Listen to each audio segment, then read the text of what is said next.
75,000 కోట్ల కుంభకోణం అట. కేఎస్ ప్రసాద్ గారి రిపోర్ట్. ఇప్పుడు ప్రసాద్ గారు చాలా డెప్త్ వెళ్ళి మాట్లాడేటప్పుడు దయచేసి, ఎందుకంటే ఆయన సబ్జెక్ట్ ఉన్న వ్యక్తి, ఆయన నేను గౌరవిస్తా, మంచి అనలిస్ట్ ఆయన. ఏమిటంటే జలజీవన్ మిషన్ నిధులు డైరెక్ట్ గా లోకల్ బాడీ సంస్థలకు వస్తాయి, జిల్లా పరిషత్కి వస్తాయి, మండల పరిషత్కి వస్తాయి, పంచాయతీలకు వస్తాయి. వాళ్ళ అకౌంట్ లోకి ఆ డబ్బులు వస్తాయి. అది రాష్ట్ర ప్రభుత్వ అకౌంట్ లోకి కానీ పంచాయతీరాజ్ అకౌంట్ లోకి కానీ రావు. అది గుజరాత్ గతంలో 1,00,000 కోట్లు వినియోగించుకుంది ఈ డబ్బుని. కానీ మన రాష్ట్రం వచ్చేటప్పటికి 5 ఏళ్లలో జగన్మోహన్ రెడ్డి నేతృత్వంలో అది 22,000 కోట్లు గుర్తులేదు నాకు, వాళ్ళు చాలా తక్కువ ఉపయోగించుకున్నారు. అందుకే పవన్ కళ్యాణ్ గారు ఢిల్లీ పోయి మోడీ గారిని పట్టుకుని, ఇట్లా గత ప్రభుత్వం దీన్ని యూటిలైజ్ చేసుకోలేదు, దీన్ని మళ్ళీ అది అయిపోయిన పీరియడ్ మళ్ళీ దాన్ని పొడిగించమని, పోస్ట్ పోన్ చేయమని ఆర్డర్ తేవడం, ఆ నిధులు రావడం ఇక్కడ జరుగుతున్నాయి.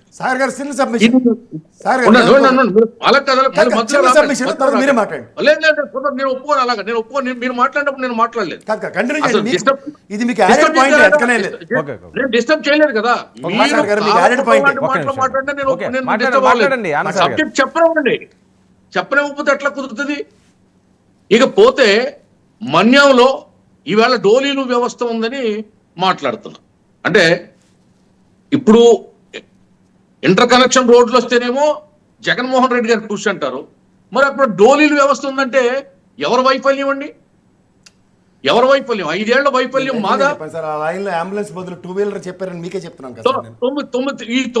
ఇప్పుడు 11 నెలలు టైం అయింది, అందులో 6 నెలలు మీరు హానీమూన్ పీరియడ్ తీసేయండి, ఇంకా 6 నెలలు.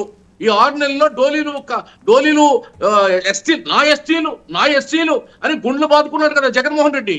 ఆ ఎస్టీ ఏరియాలో ఎందుకు ఆ డోలీలు వ్యవస్థ ఉంది? ఎందుకు ఇంకా గూడాలు ఇంకా మగ్గిపోతున్నాయి చీకట్లో? రోడ్లు లేకుండా, నీళ్లు లేకుండా, ఎర్రటి ఎండలో నెత్తి మీద కుండ పెట్టుకుని ఆ మహిళా తల్లి ఎక్కడికో పోయి నీళ్లు తెచ్చుకునే, మంచులు తెచ్చుకుని తాగే పరిస్థితి ఎందుకుంది? ఎవరు 5 సంవత్సరాలు బాధ్యత తీసుకోదా? చంద్రబాబు నాయుడు గారు 14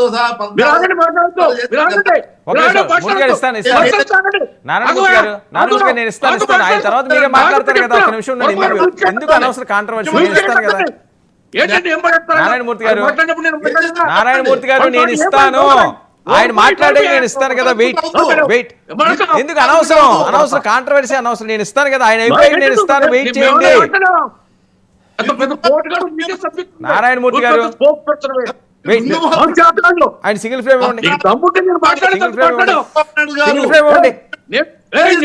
నారాయణమూర్తి గారు వెయిట్ నేను ఇస్తానండి. ఆయన మాట్లాడి మీరే మాట్లాడేది కానీ టైం వేస్ట్. ఆనంద్ గారు పాయింట్లోకి రండి.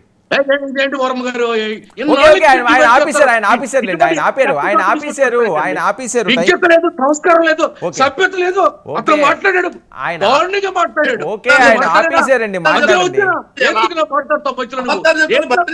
ఒక్క నిమిషం. నెక్స్ట్ మీకు ఇస్తానని చెప్తున్నాడు కదా నారాయణమూర్తి గారు. అవసరమా కాంట్రవర్సీ? నేను ఇస్తానని చెప్తున్నాను కదా, మీ టైంలో ఆయన మాట్లాడలేదు కదా. అరే నారాయణమూర్తి గారు, మీకు నేను ఇస్తానని చెప్తున్నాను, మీ టైంలో ఆయన మాట్లాడలేదు. ఒక్క నిమిషం వెయిట్ చేయలేరా? ఆయన కంప్లీట్ అయిపోతే నేను ఇస్తాను కదా, ఎందుకు టైం వేస్ట్?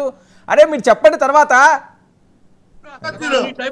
నారాయణమూర్తి గారు ఆ తర్వాత చెప్పండి. అరే నారాయణమూర్తి గారు ఆయన తర్వాత మీరు చెప్పండి, ఆయన పాయింట్లకి. టైం వేస్ట్ ఎందుకు? అనవసరం ఆ కాంట్రవర్సీ. ఆనంద్ గారు పాయింట్లోకి రండి ప్లీజ్. నారాయణమూర్తి గారు మోసం చేసి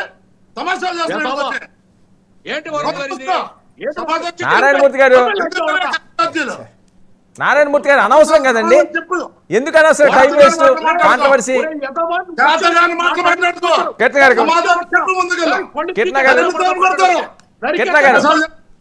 కిట్న గారు రెస్పాండ్. చెప్పండి సార్, ఏంటి పరిస్థితి? సరే ఒకటి వాళ్ళు కళ్ళకు గంతలు కట్టుకొని మాట్లాడుతూ ఉంటే మనం ఏం చేయలేము. ముఖ్యంగా కేఎస్ ప్రసాద్ అన్న కూడా ఒకటి ఏమడుగుతానంటే, అన్న వాళ్ళ ప్రభుత్వంలో రోడ్లు వేయలేదు అనేది వాస్తవం, వేశారు, డెవలప్మెంట్ జరిగింది అంటున్నారు. సరే ఆ ప్రభుత్వంలో ఎన్ని రోడ్లు వేశారు? ఇప్పుడు మేము అధికారంలోకి వచ్చితే పంచాయతీరాజ్ పవన్ కళ్యాణ్ గారు తీసుకున్న తర్వాత ఎన్ని రోడ్లు వేస్తున్నారు?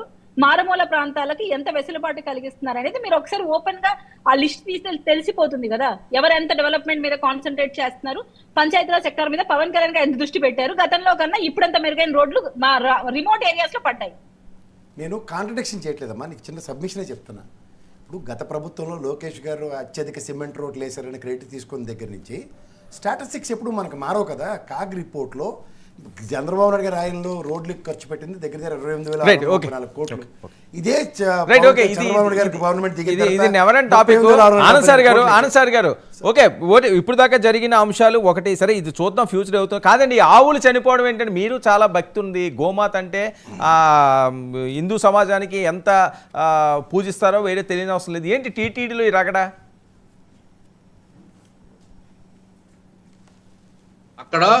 అక్కడ గోవులు ఈ 5 ఏళ్ల కాలంలో చాలా గోవులు చచ్చిపోయాయి.